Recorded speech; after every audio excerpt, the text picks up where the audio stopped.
The fruit of the tree of life probably had an antidote to the bacteria that was introduced by the tree that they were forbidden to eat of, and that had they eaten of that tree, it would have stopped the catabolic forces, and man would just go on living in this body without aging, without the cells breaking down. And so the Lord prevented him from the second disaster would have been to have eaten of the tree of life and live forever in a sinful body. So somewhere or other, the Lord transplanted this tree, and it would seem that it is now in heaven. And to him that overcomes I will give to eat of the tree of life, which is in the midst of the paradise of God. It was once in the midst of the Garden of Eden, now in the midst of the paradise of God. Church of Ephesus. Now we move to the church of Smyrna. These are churches that are in what is the present day of Turkey. And you can go and visit the sites of these churches in Turkey. We took a couple of trips to Turkey, the visits to the 7 churches, and we found it quite interesting. Unto the angel of the church in Smyrna, write, these things saith the first and the last. That's his description in chapter 1. Which was dead and is alive. So Christ describing himself as the messenger, or the one who is sending the message. I know thy works and tribulation and poverty, but you are rich. I know the blasphemy of them which say they are Jews and are not. They are actually the synagogue of Satan. Don't fear any of those things which you will suffer. Behold, the devil will cast some of you into prison, that you might be tried, and you shall have tribulation 10 days, but be faithful unto death. I'll give you a crown of life. He that hath an ear, let him hear what the Spirit says to the churches, and he that overcomes will not be hurt of the second death. Historically, the church of Smyrna is the church that existed from about the year 100 to 316 or so. The church that underwent horrible persecution. Actually, it began a little earlier. It began probably around 70 or so, the persecution of the church by the Roman government. It speaks about being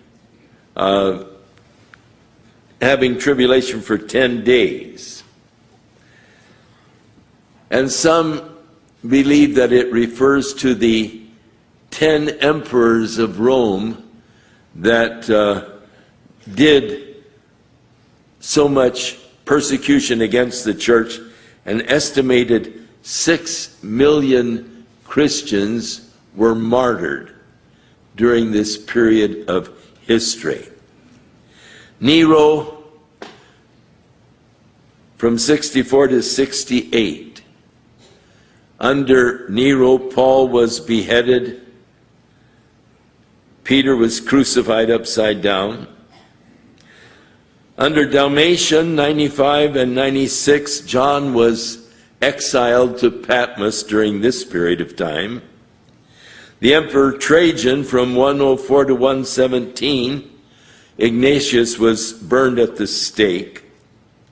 Marcus Aurelius, 161 to 180, during his reign, Polycarp was martyred. Severus, Maximinus, Decius, Valerian, Aurelian, and Diocletian were emperors of Rome that brought persecution against the church, and during this period of time to 313, the church underwent horrible persecution. As we mentioned, some 6 million martyrs because of their faith in Jesus during this period of history. Again, the Lord says to Smyrna, I know your works and tribulation and poverty.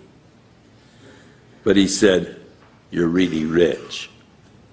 Now, this is in contrast to the church of Laodicea, which we will get next week, where they were saying, we are rich, we're increased with goods, we have need of nothing. But the Lord said, you're wretched, you're miserable, you're poor, you're blind. Here the church of Smyrna, the opposite. I know your poverty, but indeed, truly you are rich. The Lord measures riches not by your bank account, but by your relationship with Him. Rich in faith. The blasphemy of those that say they are Jews and are not. They're actually the synagogue of Satan.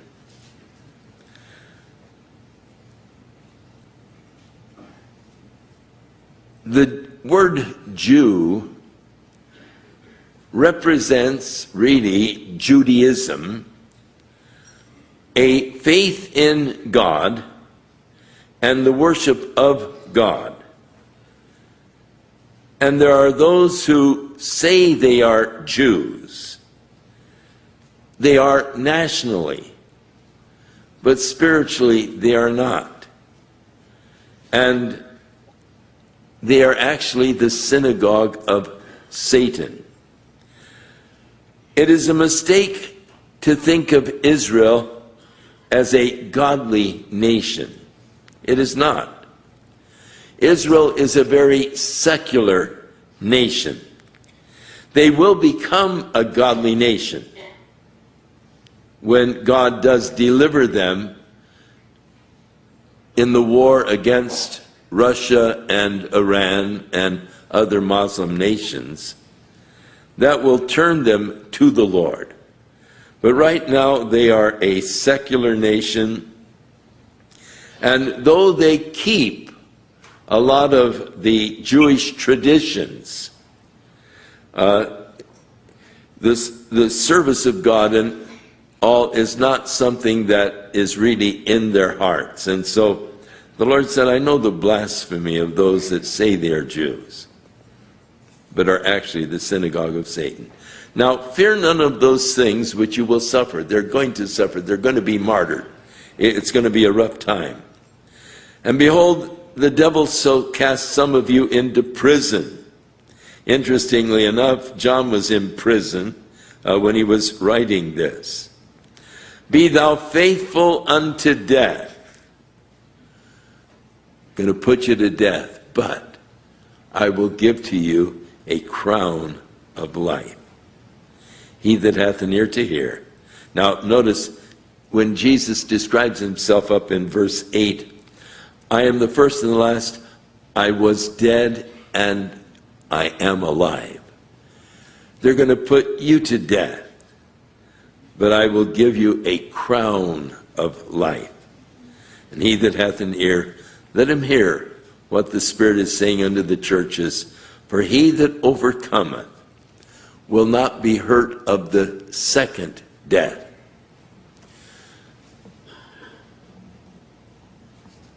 A person who is born once can die twice. A person who is born twice dies once. If you're born again, you will die once. But if you're not born again, you'll die twice. The second death. This will happen when death and hell